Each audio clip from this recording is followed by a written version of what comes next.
tardes y muchas gracias por acompañarnos. Yo soy Magda González y estamos listos aquí en Milenio 18 horas para llevar a usted la información, lo que sucede en México y en el mundo, así que lo invitamos. Quédese con nosotros los próximos 50 minutos. Nos vamos con Leonardo Ramírez, nos tiene el primer titular desde Chihuahua. ¿Qué tal? Aquí el reporte desde Chihuahua, donde se ha indicado que por un error administrativo fue nombrado Edgardo Quirós como director de Seguridad Pública en Nuevo Casas Grandes. Este ya fue destituido y la alcaldesa presentó una terna al Cabildo que finalmente este mismo órgano edilicio decidió que fuera el Congreso donde se decidiera este nombramiento. Más adelante toda la información. Organizaciones no gubernamentales estuvieron a favor de que los partidos políticos deben tomar en cuenta a la población del estado al momento de seleccionar a sus candidatos. Nuevo Laredo sigue en rojo de acuerdo al monitor de sequía en México, por lo que piden a la población hacer conciencia sobre el cuidado del agua. En Tamaulipas, el Departamento de Infraestructura Educativa confirma que la techumbre que colapsó del colegio no cumplía con las certificaciones. Y el afición podrá el puesto del Tuca Ferretti estar en peligro con el Cruz Azul mañana en la Leagues Cup.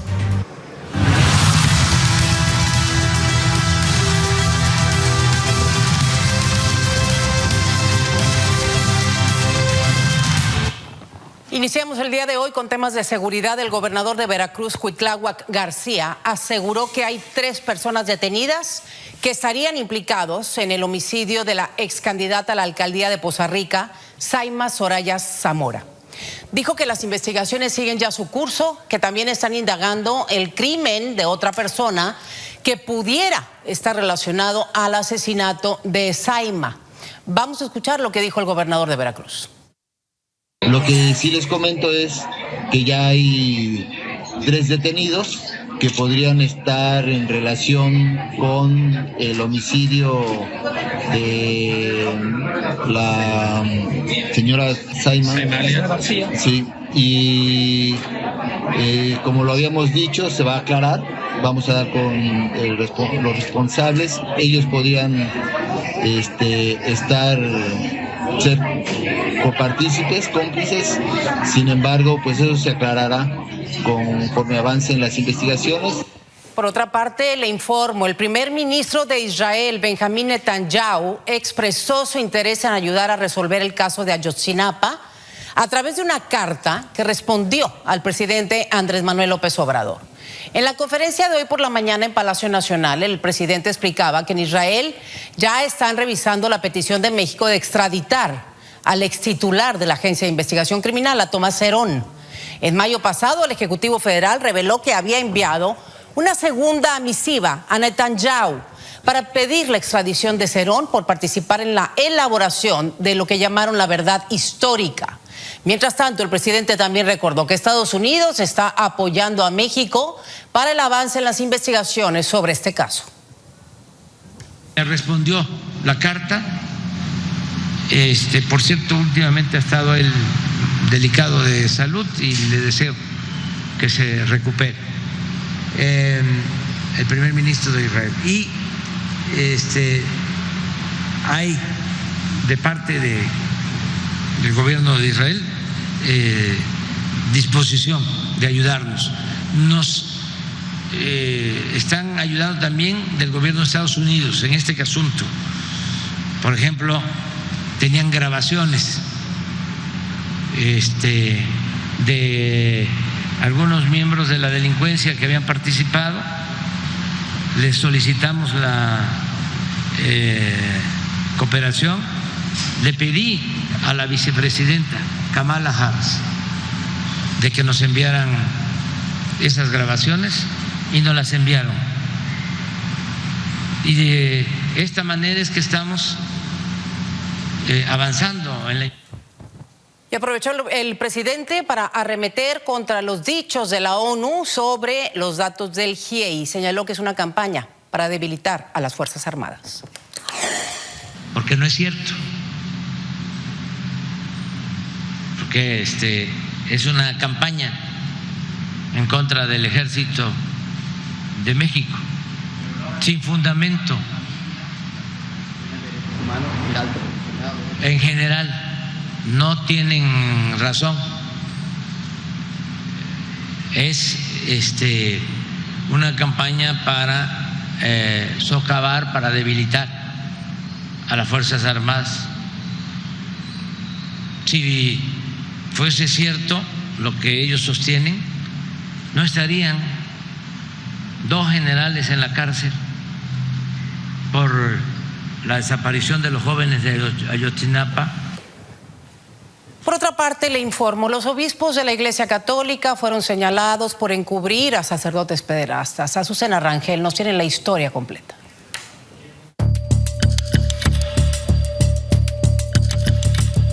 En México, al menos 15 arzobispos y obispos han sido señalados por encubrir casos de abuso sexual, registrados desde finales del siglo pasado en diversas diócesis. Esperemos que esta lista, combinada con la fuerza de la defensa por parte de Spes Viva, pueda llamar la atención de las autoridades civiles en México y del Papa Francisco. Entre ellos está Norberto Rivera, exobispo de la Arquidiócesis Primada de México, quien habría protegido a 3 sacerdotes, entre ellos el fundador de los Legionarios de Cristo, Marcial Maciel. Otro caso es el de José Luis Chávez, exarzobispo de Oaxaca. Protegió al padre Gerardo Silvestre Hernández, quien abusó de 100 niños indígenas. Se ha presentado un abuso masivo clerical, masivo. Gracias a que se ha denunciado y que ha habido prensa que lo ha divulgado, estamos sobre estos casos. De los 15 encubridores, 7 continúan al frente de sus diócesis. Uno de estos casos es el de Enrique Díaz, actual obispo de Irapuato, y también José Guadalupe Torres, obispo de Ciudad Juárez, señalado por encubrir al padre Aristeo Vaca, preso por abuso sexual. Hasta que la justicia se haga costumbre, seguiremos en esta lucha por el castigo a los responsables y los jerarcas encubridores. Con esta lista, la organización Bishop Accountability busca visibilizar los abusos sexuales en la iglesia para que las víctimas puedan acceder a la justicia.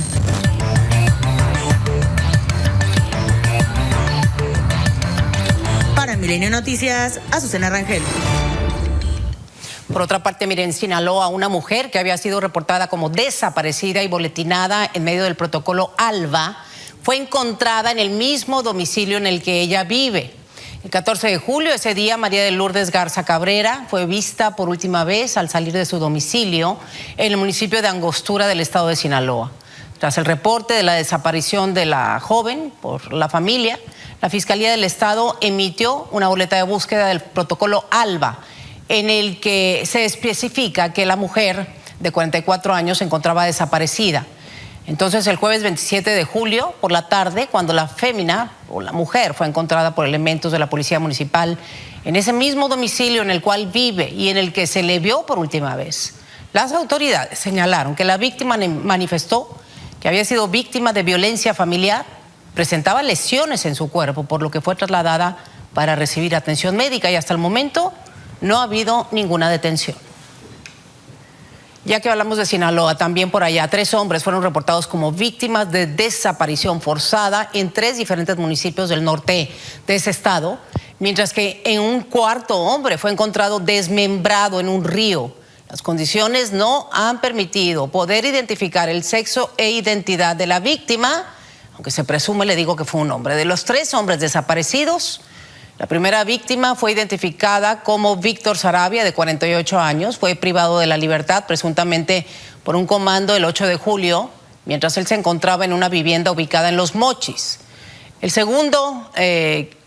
segunda víctima se trata de Rosario Guadalupe Insunza Mendívil, de 36 años. Se informó que desde el 19 de julio salió en la noche hacia la sindicatura de Batamote, pero desconocen si llegó porque lo último que supieron de ella pues fue una llamada, y el tercer joven que reportaron como desaparecido es Félix Armando Ambriz Zaragoza, de 23 años, en domicilio en el ejido Tres Garantías, quien desapareció desde el 5 de julio pasado.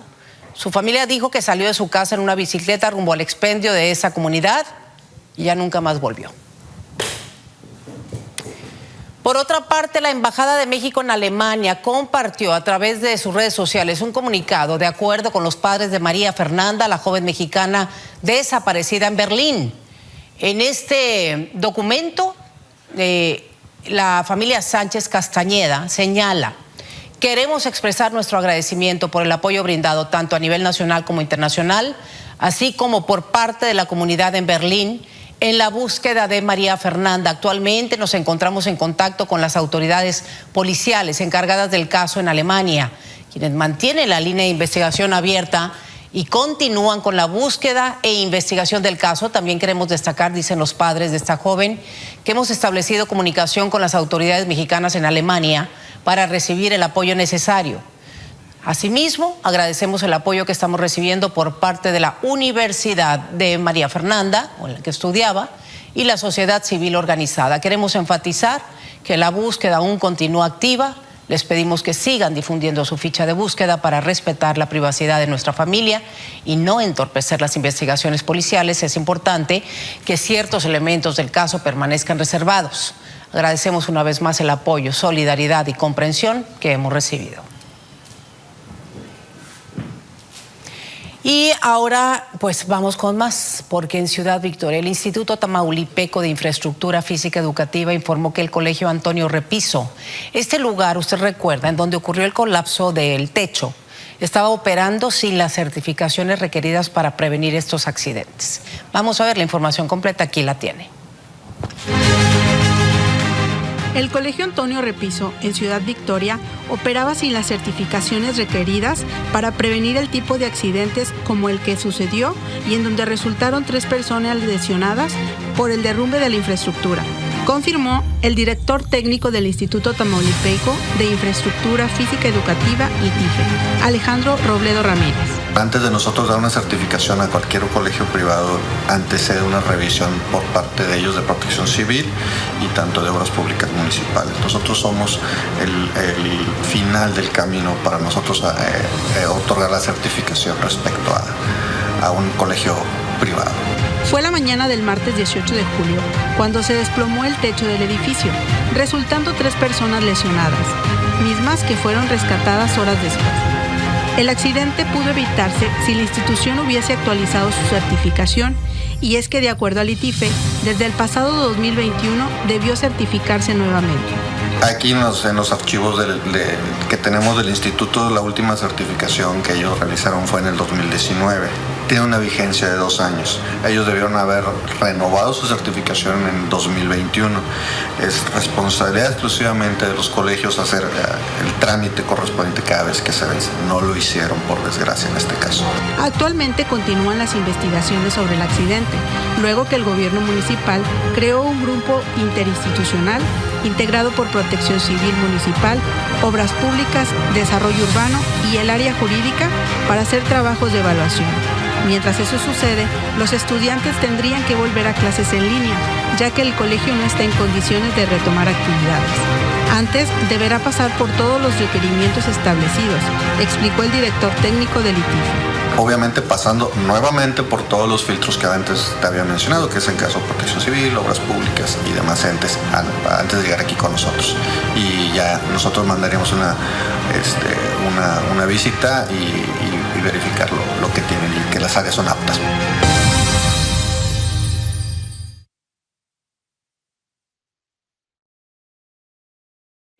O las irregularidades no estaban ni siquiera registradas porque no tenía permiso de funcionamiento el plantel. Bueno, en Chihuahua fue revocado el nombramiento de Edgardo Quirós como director de la Secretaría de Seguridad Pública de Nuevo Casas Grandes. Ayer le platicábamos que pues de los policías que conformaban el grupo de seguridad en este municipio, solamente 6 de ellos pasaron las pruebas de confianza. Todos los demás fueron removidos hacia otros cargos administrativos porque sabemos que no pueden ser despedidos. Bueno, ya le quitaron el puesto al secretario de Seguridad. Vamos a ver la información completa. Durante la sesión de Cabildo en Nuevo Casas Grandes realizada la tarde del miércoles, la alcaldesa Cintia Ceballos Delgado presentó la terna para designar al nuevo director de Seguridad Pública Municipal, luego que revocó el nombramiento a Edgardo Quirós Castañeda, argumentando se trató de un error. Constato como antecedentes que por un error administrativo se entregó el nombramiento de la Dirección de Seguridad Pública y a una persona integrante precisamente de la terna, pero que esto ha quedado subsanado a partir inmediatamente, obviamente, cuando se dio cuenta del error en que se estaba incurriendo por parte, obviamente, de mi persona. Se dio de baja el pasado lunes este nombramiento, por lo tanto que ahorita pues está prácticamente haciendo esa dirección. Ceballos Delgado pretendía que fuera dentro del Cabildo donde se eligiera el titular de entre los 3 candidatos, que son Martín Medina Díaz, Raúl Rubén Estrada Domínguez y Edgardo Quirós Castañeda. Sin embargo, los integrantes del cuerpo edilicio, con solo el voto de la alcaldesa en contra, decidieron enviar al Congreso local dicha terna, a fin que sea este órgano donde se designe al titular de la corporación policíaca. Reúnen, obviamente, con cartas de recomendación, incluso acreditación de exámenes de control de confianza totalmente vigentes, y aparte lo que son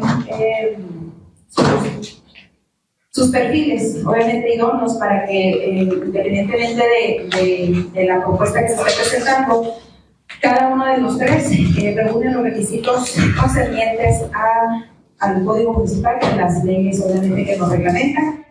Leonardo Ramírez. Obviamente, de todas las disposiciones legales que nos rigen.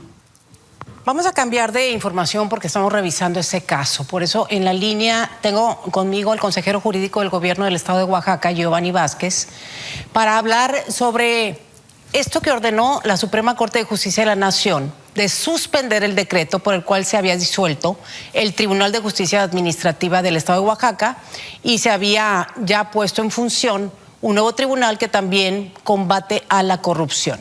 Giovanni, muchísimas gracias por estar con nosotros de nueva cuenta. Pues es un revés que da la Corte en el caso del establecimiento de este nuevo tribunal. Dice que se suspenda todo, que va para atrás mientras se revisa. ¿Cuál es la situación, digamos, legal de todo esto? Magda, buenas tardes. Muchas gracias por permitirme comunicarme con tu auditorio. Al contrario. Y preciso algo, realmente no es correcto el hecho de manifestar que se suspendió el decreto. De hecho, en el auto admisorio les desechan la demanda o la controversia por cuanto responde por lo que corresponde al decreto por el que se reformó la Constitución. La Corte no ha suspendido en absoluto el decreto está vigente. Les negó la suspensión también a los que promovieron, a los anteriores magistrados, les niega la suspensión, lo dice literalmente la Corte, en cuanto al nombramiento de los nuevos magistrados y de la ratificación que hizo el Congreso, toda vez que son actos que ya están consumados y que no puede suspender la Corte. Sin embargo, el presidente del anterior tribunal fue diciendo ante Corte de que había una reforma que no había sido publicada y sorprendió a los ministros realmente, porque esa reforma fue publicada desde el 22 de julio de este año, es decir, desde el día sábado fue publicada la reforma, obviamente para proveer sobre la admisión y suspensión la comisión de receso de la Corte, solamente lo hizo a través de lo que le dijo el presidente del anterior tribunal, pero sin tener mayores elementos de prueba. Por lo tanto, cuando desecha la controversia por lo que refiere al decreto, quiere decir que el decreto sigue vigente y les concede una suspensión, o admite para algunos efectos, pero les concede una suspensión para que ellos sigan fungiendo, dice, y no se les indemnice. Y un segundo párrafo de esa suspensión sobre las funciones del Tribunal de Justicia Administrativa y condiciona hasta que entre en vigor la nueva legislación. Obviamente la Corte no sabía que ya había entrado en vigor la nueva legislación. Pero es un caso muy similar a lo que pasó en Veracruz, y nosotros estamos a la espera, primero, de que notifiquen, y segundo, de que en su momento, como es una comisión de receso, lo turnen al ministra instructora del asunto, para que la ministra, con mayores elementos y sobre todo con el conocimiento que le haremos de que la reforma fue publicada, pueda proveer, si es que hay actos consumados, como la misma Corte dice ahorita, o los dos ministros de la Corte refieren en el incidente de suspensión. Pero sí precisar, no suspendió en ningún momento el decreto, esos no son los efectos de la suspensión, pero se ha manejado de manera incorrecta en ese sentido. A ver, entonces, para ser muy claros, en términos del proceso legal, ya la Corte se expresó, consejero, pero sí, probablemente habría que revisarlo sobre este error que usted nos comenta. Pero en lo práctico, entonces, ¿cuál es el tribunal que tiene en este momento pues el poder de ejercer los temas legislativos, los temas, del Poder Judicial que están, pues, obviamente acumulándose. Es que la Corte ahí creó una confusión porque por una parte no admite entrar a conocer la reforma y les desecha la controversia, quiere decir que queda vigente el texto normativo de la Constitución. Sí. Y el texto normativo de la Constitución refiere que hay un Tribunal de Justicia Administrativa y Combate a la Corrupción. Vaya. Y entonces no existe ya el Tribunal de Justicia Administrativa, por eso hay una contradicción en los efectos que da para que sigan funcionando los magistrados en el Tribunal de Justicia Administrativa que ya no existe. Exactamente, o sea, el pronunciamiento de la Corte en este momento, digamos que los que van a funcionar son los ex magistrados, los que fueron destituidos. Eso es lo que estaría pasando en este momento. Ahora, ¿cuál es el tiempo en el proceso en que la Corte vuelva a revisar con estas pruebas que ustedes tienen de que sí había sido publicada la reforma en tiempo y forma para precisamente poder desintegrar al tribunal y poder instalar al nuevo tribunal? ¿Cuánto tiempo estamos hablando, Giovanni, que esto pues va a tardar en resolverse para que quede todo muy claro? Es que ahí también hay una confusión de la Corte, porque deja intocados los nombramientos y la designación de los nuevos magistrados, es decir, la misma Corte dice que no se puede meter porque ya son actos consumados y convalida la existencia de los nuevos magistrados que están nombrados. Por eso hay una contradicción en los autos que está recibiendo. Pero bueno, es una comisión de receso que está de manera provisional. Yo creo que en cuanto tenga la comisión, el ministro, comisión instructora, lleva determinado tiempos exactos la que tiene que pronunciarse, pero sí dejar muy claro algo. Dijo también la Corte, o en ese incidente de suspensión, que los magistrados que fueron nombrados, designados por el gobernador y ratificados por el Congreso, siguen vigentes. Es decir, hay un tribunal que está trabajando, está vigente. Se suspendía, digamos, el tribunal mientras se revisaba el procedimiento, que sea claro y en tiempo y en forma. Entonces, para efectos prácticos y para los ciudadanos, ¿cuál es el tribunal que está en funciones para darle cabida a todas las denuncias que hay que atender, consejero? Jurídicamente, el tribunal que existe en nuestra Constitución es el Tribunal de Justicia Administrativa y Combate a la Corrupción. Suspende los efectos de cualquier acto para que los magistrados que estaban no se les sean indemnizados, que no se modifique el presupuesto. Pero tendría que aclarar la Corte porque al final valida los nombramientos también que hizo el gobernador y los que ratifica el Congreso y pide que queden en funciones los otros. No fue clara en su pronunciamiento la Suprema Corte y sí decir, no suspendió el decreto y el decreto está sufriendo sus efectos jurídicos y tenemos hoy una Constitución con el artículo 114.4 que fue reformado y es vigente. Bueno, ¿y cuál ha sido la reacción por parte de los exmagistrados? Ya sabemos que, pues sí, ya hay una persona detenida, inclusive el exsecretario general de los acuerdos de este tribunal que ya está extinto. ¿Esto no lo puede confirmar usted, consejero? Sí, fuimos informados por la Fiscalía del Estado que muy temprano se ejecutó una orden de detención contra el exsecretario general de ese Tribunal de Justicia Administrativa por comisión de un delito en contra de la impartición de justicia. Entonces, se suma a esto, los magistrados que fueron designados y que ya se instalaron, que están sesionando, que incluso el Congreso del Estado les hizo ya un exhorto y ellos les contestaron al Congreso del Estado, los del nuevo tribunal, pues ellos están en instalaciones y están funcionando y trabajando porque la suspensión no les afecta a ellos. Y desconozco si los anteriores ya llegaron a personarse o a oficinas. Oiga, lo que no está claro es pues de dónde viene la denuncia en contra del exsecretario que motiva la orden de aprehensión y su misma detención.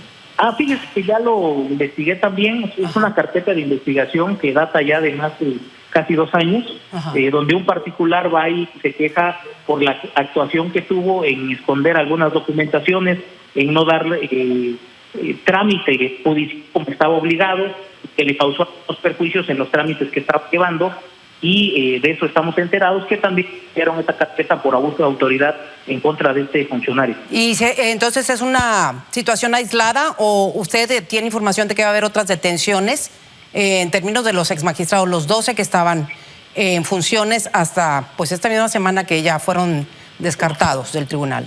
Bueno, tengo conocimiento que hay esta investigación, no sé si en contra de los magistrados, pero es común que los ciudadanos presenten algunas denuncias en contra de algunos servidores públicos. Entonces, de eso sí tuvimos conocimiento en su momento, de que hay algunas carpetas de investigación, pero no sabemos más, porque es la Fiscalía Anticorrupción, que pertenece a la Fiscalía General del Estado, que es otro órgano autónomo, los que realizan estas indagatorias. Consejero, y bueno, ¿qué va a pasar entonces? Ahorita entonces están en funciones los nombrados por el gobernador del estado y ratificados por el Congreso. ¿Ha habido alguna reacción o algún digamos, tema que se ha revisado con los exmagistrados? ¿Ellos están de acuerdo en que esto está, digamos, en el proceso y que ya no les toca estar en funciones? Pues no hemos tenido hasta ahorita contacto con los exmagistrados. Ellos estaban en un periodo vacacional, incluso referían que el presidente no estaba en el país. Entonces no sabemos hasta que regresen de este periodo vacacional a ver cuál es la postura que asumen. Nosotros estamos abiertos para platicar. Lo más importante de todo esto es que el justiciable, que el pueblo de Oaxaca tenga un tribunal de justicia administrativa que pueda dirimir los conflictos de los que es competente. Pues sí, que haga sus funciones, eso es definitivamente muy importante, pero que también todo sea en base, pues obviamente, a las leyes y que los procesos sean muy claros y transparentes. Por eso, consejero, pues si no le molesta, la próxima semana volvemos a hablar con usted para saber en qué va y qué fue, digamos, que la Corte qué aclara y si hay un cambio en cómo se pronunció, ¿no? Exacto, y es la Corte la que en su momento tendría que ser muy clara en los efectos, porque ya es de explorado derecho. La Corte en muchos asuntos ha establecido que los actos consumados no son objeto de suspensión porque crearían la restitución de un derecho que tiene que ser pronunciada al final de la sentencia. Entonces, pues estaremos viendo con los elementos que aporte que resuelve al final a quien le toque conocer de esta controversia. Bueno, esperamos que sea pronto. Consejero jurídico Giovanni Vázquez Sagrero, de precisamente el gobierno del estado de Coahuila. Le agradezco mucho y seguimos en contacto si nos lo permite. Magda, te agradezco mucho. Saludos desde Oaxaca. Gracias, buenas tardes.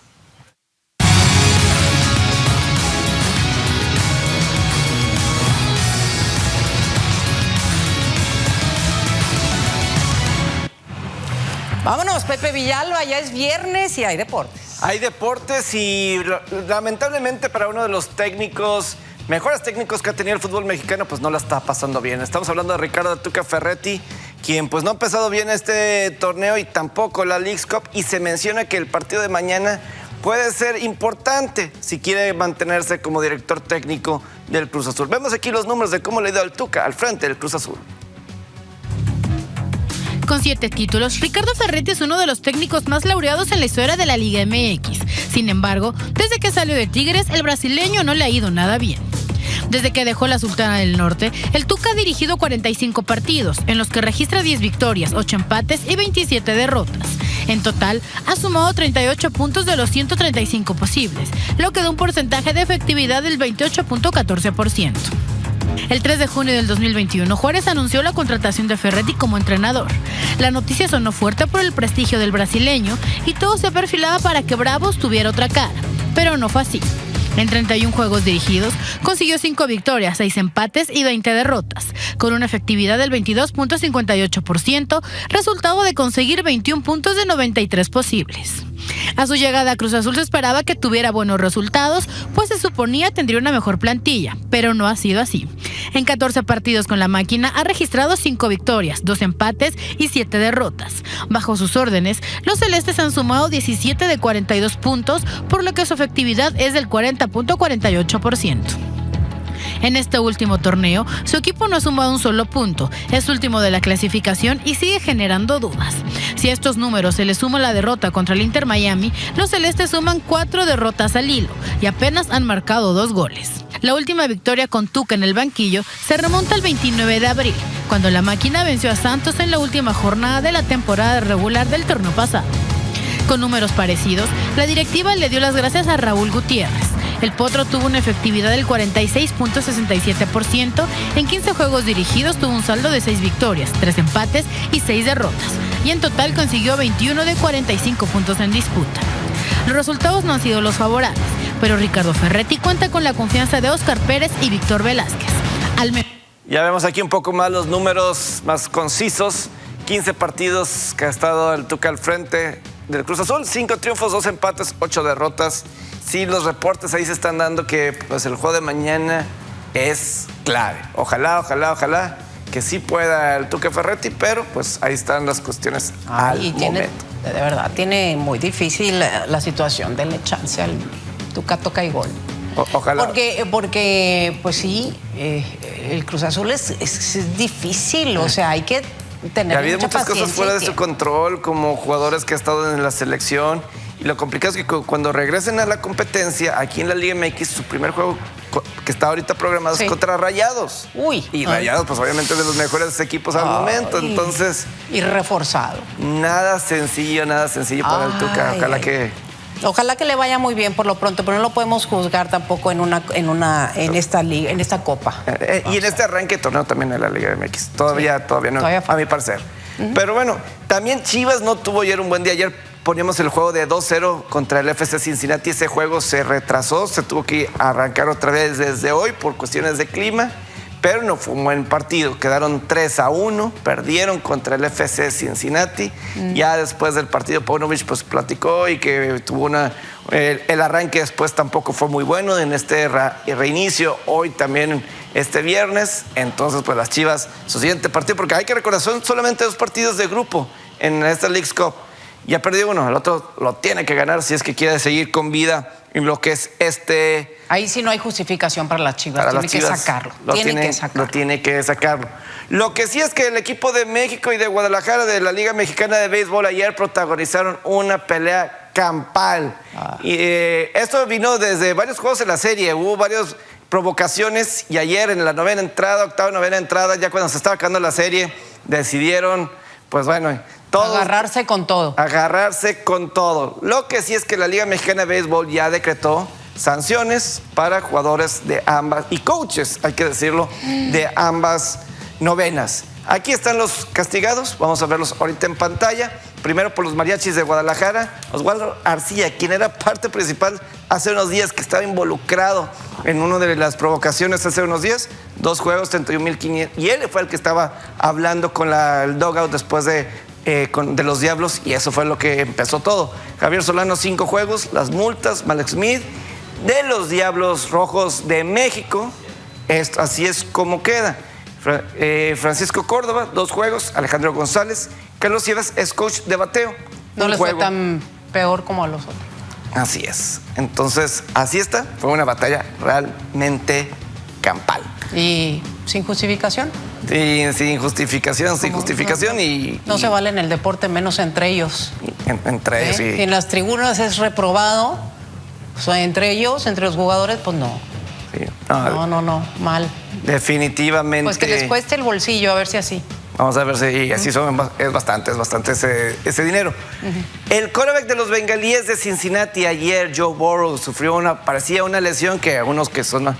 Bueno, vamos primero con esta es una buena imagen, Magda, para que veas lo que pasa. Esta persona le está diciendo, mira, ahí hay una niña que es mi hermana y que es súper aficionada tuya, te ama. Y le dice, es la que tiene la gorra como que de pescadora. Lo dice en inglés así. Y miren la expresión de la niña. De la niña. Josh Allen es de los mejores quarterbacks actualmente en la NFL. Entonces, tiene muchos fans. Es más, su nueva novia es la Mrs. Hawkeye de Avengers. Ay, mira la emoción.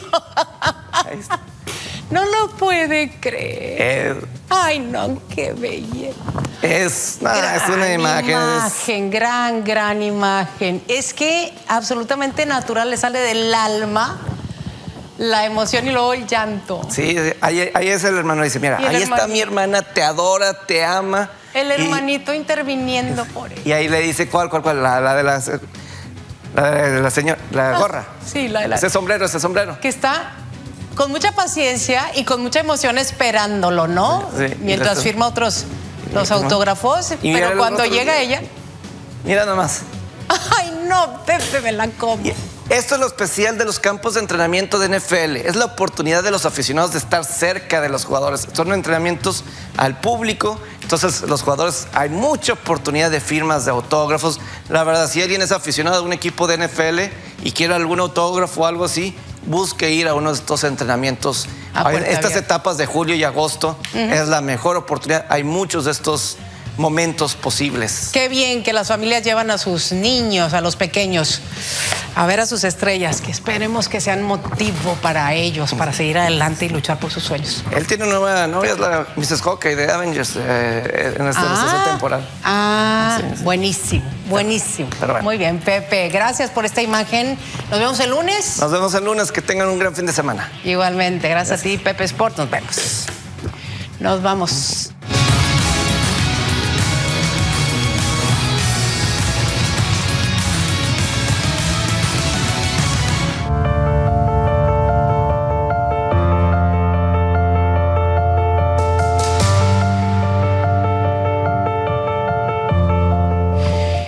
Vamos con más información en los temas de migración que hemos revisado una y otra vez en este noticiario. El asesor de Seguridad Nacional de Estados Unidos, Jake Sullivan, anunció hoy que el gobierno de México va a aceptar establecer asentamientos para refugiados vulnerables que se encuentren en territorio mexicano, mientras que Estados Unidos va a aceptar a refugiados calificados de Cuba, Haití, Nicaragua, Venezuela, que ya se encuentran en México. La Casa Blanca indicó que los acuerdos fueron alcanzados luego de las muy productivas reuniones que tuvieron lugar a principios de esta misma semana en México entre el presidente López Obrador y una delegación de Estados Unidos que fue encabezada por la asesora de Seguridad Nacional de la Casa Blanca, Elizabeth Sherwood. Así que, pues, esta es la última información que se sabe en relación a este tema, precisamente para abordarlo y sobre todo para que pues, tenerlo más claro. Saludo con muchísimo gusto a Andrés Ramírez Silva, coordinador general de Comisión Mexicana de Ayuda a Refugiados, la Comar. ¿Cómo estás, Andrés? Qué gusto saludarte y gracias por estar con nosotros, porque para nosotros es muy importante pues saber qué significa exactamente y cuántas personas se verían beneficiadas en este lanzamiento de esa nueva política en términos de migración comandada por Estados Unidos en colaboración con México. Andrés, buenas tardes. Muy buenas tardes, saludo a ti y a tu auditorio, mucho gusto estar con ustedes. Gracias. En efecto, esto fue anunciado el día de hoy y en la realidad esto es producto de una serie de conversaciones que se han venido dando entre los dos gobiernos en altas esferas y ahora lo que falta es justamente la discusión más en terreno para operativizar esta situación. Nosotros estamos en conversación con el Alto Comisionado de Naciones Unidas para Refugiados, hemos conversado con la propia Embajada norteamericana y pues siempre estamos absolutamente en coordinación para ver de qué manera esto se puede hacer operativo, porque claramente un lineamiento político general pues tiene que traducirse en términos muy concretos al respecto de pues una serie de preguntas que así como te las haces tú, pues nosotros tampoco tenemos todavía claridad. Y cuando digo nosotros me refiero a las tres partes que estaríamos en el terreno. Digamos, el lineamiento está general, es decir, el lineamiento plantea la posibilidad de que personas de estas nacionalidades que tú acabas de describir, haitianas, cubanas, nicaragüense y venezolanas, que sean refugiadas reconocidas por un lado, pero también personas que los Estados Unidos puedan desarrollar un proceso de lo que se llama en inglés screening para ver si alguna de estas personas podría calificar para que los puedan llevar a los Estados Unidos. Pero, entonces, Andrés, esto es lo que tendría que definirse. Sí, exactamente. No, digamos que si lo analizamos así, sin saber nada más, como tú dices, hay poca información. No es otra, digamos, una versión nueva de pues que México de nueva cuenta cuida a los migrantes mientras califican para entrar a Estados Unidos. Ahora con nuevas... no, esto es diferente. Esto es diferente porque, digamos, en lo que fue al inicio, digamos, de esta administración, cuando se desarrolló lo que se conoció como el MPP, ahí se trataba de personas que habían cruzado la frontera norteamericana a solicitar asilo y tenían que ser regresados al lado mexicano de la frontera a esperar el procedimiento de asilo norteamericano. Esto fue lo primero que ocurrió y estuvieron pues todo el año del 2019 y parte del 2020 o del 2020 hasta que llegó Biden y lo desmanteló. Y francamente hubo más de 70,000 personas en esta situación esperando el procedimiento en los Estados Unidos desde la frontera mexicana. Esa fue una primera cuestión. Luego, como tú recordarás, también estuvo el título 42 asociado directamente al tema de la pandemia, es decir, por razones de salud pública, personas de nacionalidades, pues entre ellos la propia mexicana, las 3 nacionalidades de Centroamérica, del norte de Centroamérica, que son los hondureños, salvadoreños y guatemaltecos, no podían pasar a territorio americano para solicitar asilo porque serían rechazados por razones del COVID. Después se amplía este título 42 en octubre del 22 y ahí se incluye también a los venezolanos. Luego, todavía en enero de este año 2023, se vuelve a ampliar para incluir a los nicaragüenses, haitianos, cubanos y venezolanos. Después, como sabes, en la medianoche del 11 de abril se concluye con el título 42, entra en nueva cuenta con fuerza el título 8, pero se le acompaña con una serie de medidas por parte de los Estados Unidos en el sentido de que si alguna persona cruza la frontera por un punto irregular o no legalmente establecido de la frontera norteamericana, sería absolutamente expulsado. Y además que no osara por atreverse a volver a cruzar la frontera americana, porque entonces podría haber hasta una acción penal contra él. O sea, todos estos elementos se han desarrollado. En este caso no, en este caso de lo que se está hablando son o bien refugiados ya reconocidos en México, o sea, son refugiados que nuestro propio país a través de la Comar reconoció y que se encuentran en el sur del país. O sea, no tiene nada que ver aquí con que nosotros estemos cuidando. Nosotros estamos cumpliendo con nuestra normativa jurídica propia y con la normativa jurídica internacional. O sea, nosotros mismos les dimos acceso al procedimiento como es nuestro deber y nosotros mismos lo reconocimos. Entonces ahí no estamos haciéndole favor a nadie, estamos cumpliendo con la propia ley mexicana y con la normativa jurídica internacional. Aquí lo que hay es un ofrecimiento a los Estados Unidos para aligerarnos esa carga que tenemos nosotros en el sur y poder reasentar algunos de estos nacionales, de estas nacionalidades. Esa es una. Y la otra, la posibilidad de que algunos que podrían solicitar la condición de refugiado en México, que en realidad los propios Estados Unidos pudieran hacer algo que se llama screening y poder seleccionar a algunos de ellos. Sin embargo, esto está dicho muy en general. Faltaría definir cuotas, o sea, de qué cantidad estamos hablando, de cuándo empezaríamos, si se estaría estableciendo realmente una oficina allí o dónde exactamente, en qué lugar del sur. El sur es muy grande, en fin. Entonces, este tipo de cosas nosotros tenemos que pues recoger una propuesta y un ofrecimiento muy concreto y detallado para ver si de alguna manera podemos ser útiles nosotros como Comar. Sí. Y desde luego el propio gobierno norteamericano tendría que ser más concreto en esa definición. El propio ACNUR podría jugar un rol, o sea, el Alto Comisionado de las Naciones Unidas para Refugiados en este procedimiento. Sí. Y es eso justamente lo que nosotros necesitamos, tener más elementos para trabajar de manera coordinada.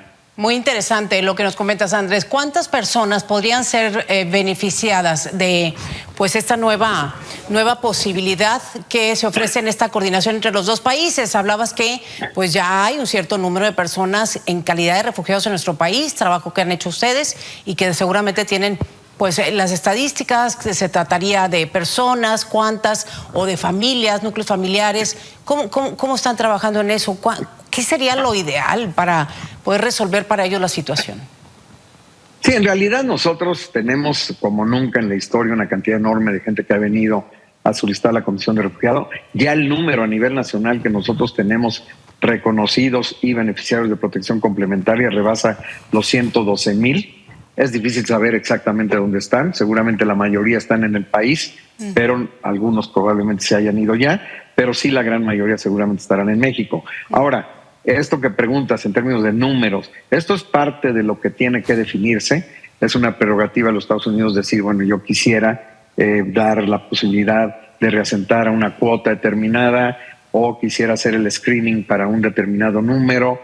Serán ellos quienes tendrán que fijar de qué números están hablando. Hasta ahora nosotros no tenemos mayor conocimiento. Incluso la noticia que salió con el comunicado, con esta aclaración, no habla de ningún número, y tampoco a nosotros, ni en pláticas con la embajada norteamericana tampoco están en eso. Son negociaciones que se tendrán que hacer y se tendrán que operativizar en los próximos días y semanas. Exactamente, porque efectivamente Jake Sullivan como dio muy pocos detalles al respecto. Por eso quisiéramos, pues más adelante, volver a platicar contigo, Andrés Ramírez Silva, coordinador general de la Comisión Mexicana de Refugiados acá, que ayuda pues en estas causas, y sobre todo pues para que nos vayas desentramando como vaya sucediendo, porque es una colaboración muy importante en donde las organizaciones deben estar presentes pues para saber cuáles son las postulaciones que están haciendo los dos gobiernos. Hasta este momento se conoce poco, pero al parecer ya han sentado bases y hay negociaciones ya muy avanzadas. Así que si nos permites, Andrés. Y además que se definan, con todo gusto, sí, y que se definan los criterios de vulnerabilidad. También se habló de vulnerabilidad. Sí. Entonces a veces eso hay que ser un poquito riguroso al respecto de qué estás definiendo por vulnerabilidad, a qué te refieres. Estamos hablando de familias, como bien decías tú, de niños no acompañados, no sé, tendrá que definirse. Sin duda. Eso pues si nosotros tenemos que jugar, me refiero a nosotros como Comar, el ACNUR como ACNUR, tienen que jugar un rol, pues estamos siempre abiertos a jugar ese rol. Sin duda, fue otra cosa que nos llamó la atención, los vulnerables acá en México, y mientras ellos deciden quiénes califican. Vamos a estar muy atentos contigo, Andrés, si nos permites, y volvemos a platicar sobre esto, y sobre todo, pues que no se queden palabras y en negociaciones solamente, que haya acción. Gracias, como siempre, Andrés, un gusto saludarte. Que estés muy bien, con todo gusto, que estés muy bien. Gracias, buenas tardes.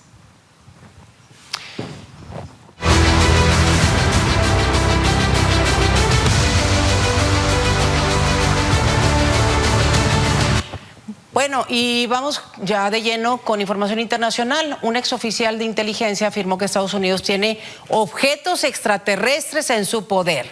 Aquí le presento toda la información, lo que estuvimos viendo la semana.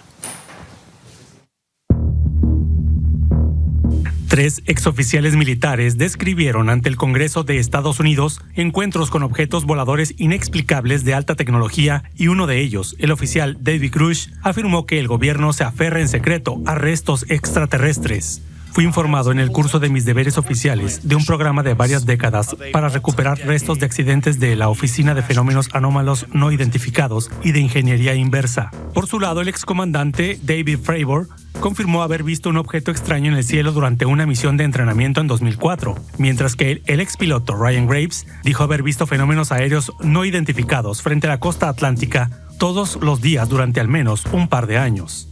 Hasta agosto de 2022, el Departamento de Defensa de Estados Unidos había compilado 510 informes de objetos no identificados. De ellos, se determinó que 163 eran globos, 26 eran drones u otros dispositivos hechos por el hombre, y 6 eran pájaros, basura o fenómenos meteorológicos. Los otros 171 se clasifican como no atribuidos. Milenio Noticias, Manuel González. Y bueno, al respecto, esta misma tarde, Mario Castillo, mi compañero, entrevistó al astronauta mexicano José Hernández, y esto fue lo que dijo al respecto de esta noticia que recorrió, el mundo entero esta semana. ¿Cómo deberíamos tomar este tipo de revelaciones en el gobierno de Estados Unidos que cada vez son más comunes? Ya lo veíamos inclusive en años anteriores también. Sí, bueno, pues yo lo que digo, Mario, es de que es muy factible de que sí exista vida fuera de nuestro sistema solar y que tal vez nos han visitado. Los que han tenido la tecnología de visitarnos, yo creo que están mucho más avanzados que nosotros, que cuando nos ven, pues no nos quieren molestar porque nos ven muy primitivos. Entonces, realmente, los que si de casualidad ha fallado una nave de esas avanzadas, que uno puede decir tal vez falló una y cayó en la Tierra y ya el gobierno se empoderó de ella, y para no alarmar a la gente y también para proteger cualquier tecnología de Rusia, de China, de otros países, pues obviamente no van a admitir eso, ¿verdad? Entonces yo veo esa posibilidad muy factible, pero no es que estén aquí viviendo de entre nosotros o de que van a invadir o cosas así, ¿verdad? Yo creo que son unos casos muy pocos los que han ocurrido y por eso es que no se ve tanto. José, a tu consideración, ¿crees que el gobierno estadounidense en algún momento pueda ya pues declarar todo esto que está diciendo justamente el exmilitar, de que se tienen restos biológicos, que se tiene también restos de las aeronaves? ¿Crees que en algún momento lo puedan confirmar y puedan salir a decir esta situación? Yo creo que la única forma que lo confirmarían ellos sería cuando ya estuviera muy claro que...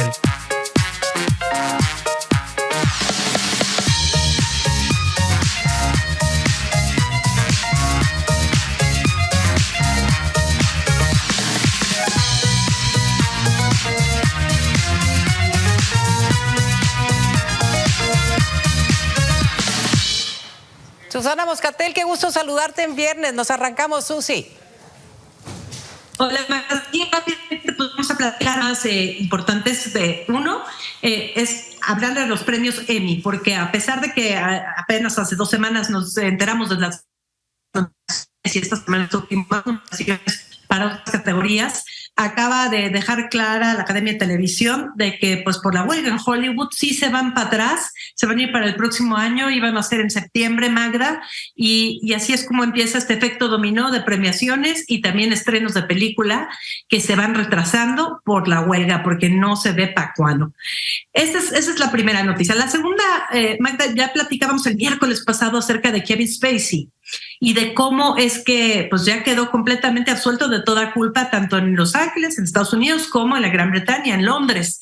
En Londres se dio el juicio, ya lo platicábamos, ya lo vimos salir de ahí. Ahora, lo que te tengo que enseñar a continuación es algo muy extraño, porque la cuenta de Frank Underwood, que dice ahí mismo que no está afiliada a Netflix, ni al personaje, ni a la serie de House of Cards, pero la cuenta que ha estado mandando mensajes de Kevin Spacey y cada Navidad, ya lo habíamos comentado, y hace unos comentarios sardónicos y la gente asume que es la voz de Kevin Spacey, no sé si lo es, pero lanza esta campaña que es FU, o sea, Frank Underwood, no piensen mal, 2026. ¿Va Frank Underwood contra Donald Trump? No lo sé, pero lo que sí te puedo decir es que ya se iniciaron varias peticiones en línea para que Netflix rehaga la 6ª temporada de House of Cards. ¿Cómo ves eso? Ay, yo feliz de volver otra vez a ver a Underwood en su silla ahí bien acomodado. Yo soy muy fan, muy fan de esta serie y también del personaje. Oye, Susan, pero de verdad que Hollywood no tiene que apurar con la negociación. No nos puede hacer esto y quitarnos el entretenimiento. Ya nada más eso nos falta, caray. O sea, de verdad hay que apurar a que esto no dure eternamente. Es mucha tristeza. Yo he estado pensando mucho en eso. Ya que más sigue, Susana, si nos quitan esa posibilidad de tener las grandes pues desafortunadamente por ahora más reality shows y más programas de concursos, Magda. Sí, no, caray. Oye, donde uno no gana nada, ni entretenerse. No. Por supuesto. Susan, se nos acabó el tiempo, híjole, cómo corre, caray. Nos vemos la próxima semana y seguimos platicando, ¿va? Aquí estaremos, Magda, gracias. Gracias, como siempre. Buen fin de semana. Gracias a usted por habernos acompañado en punto de las 18 horas. Lo esperamos el lunes. Gracias, en nombre de todo el equipo.